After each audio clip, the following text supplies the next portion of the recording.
Meski status Papua sebagai daerah operasi militer atau DOM telah dicabut sejak 1998, kekerasan demi kekerasan tetap terjadi. Warga sipil, aparat keamanan baik TNI maupun Polri serta kelompok bersenjata seolah bergiliran menjadi korban hingga sekarang. Terkini, Komandan Rayon Militer 170304, Aradide Letnan II Octavianus Sogerlei, ditembak oleh kelompok bersenjata di kawasan Pasir Putih, Distrik Aradide, Kabupaten Paniai, Papua Tengah. Penembakan terhadap Octavianus menambah panjang jumlah korban akibat kekerasan yang terjadi di tanah Papua.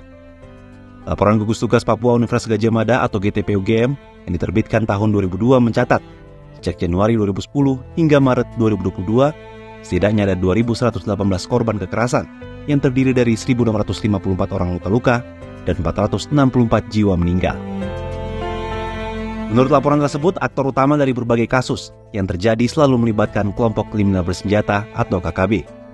Korban kekerasan juga menyasar masyarakat sipil seperti tokoh agama, tokoh adat, tenaga kesehatan, guru, pelajar, pedagang, pekerja bangunan, tukang ojek, hingga kepala kampung yang menjadi korban.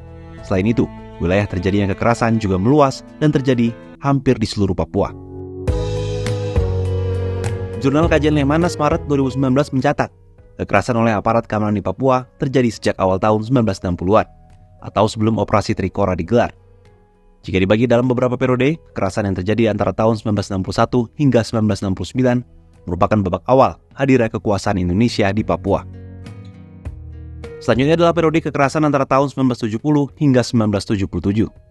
Pada periode ini, pendekatan keamanan diterapkan untuk meredam perlawanan terhadap hasil PPRA atau penentuan pendapat rakyat, mengamankan PT Freeport Indonesia di Papua, serta untuk memastikan kemenangan Golkar pada pemilu 1971 dan 1977. Periode ketiga adalah kekerasan yang identik dengan masa berlakunya daerah operasi militer atau DOM antara 1978 hingga 1998. Ciri khas kekerasan selama 20 tahun masa DOM adalah meluasnya kekerasan hingga ke kampung-kampung dengan dalih membasmi OPM. Terakhir rentang waktu 1998 hingga 2006 adalah periode terburuk yang penuh catatan kekerasan politik oleh TNI dan Polri.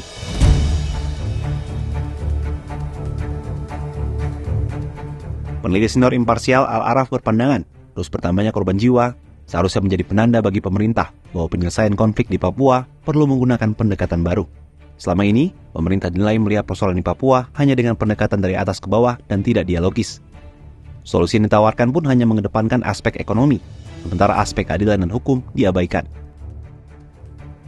Al-Araf berharap pemerintah meninggalkan pendekatan kekerasan dan mulai membangun jalan dialog dan jalan damai di Papua. Melalui dialog, solusi yang dihasilkan merupakan kesepahaman dua pihak, sehingga diharapkan lebih komprehensif.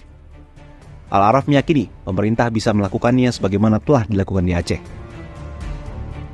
Oleh karena itu, penggunaan kembali label OPM di Papua dinilai sama sekali bukan penyelesaian masalah. Sebaliknya, label itu berdampak pada terjadinya stigmatisasi masyarakat Papua dan pendekatan operasi militer dalam mengatasinya.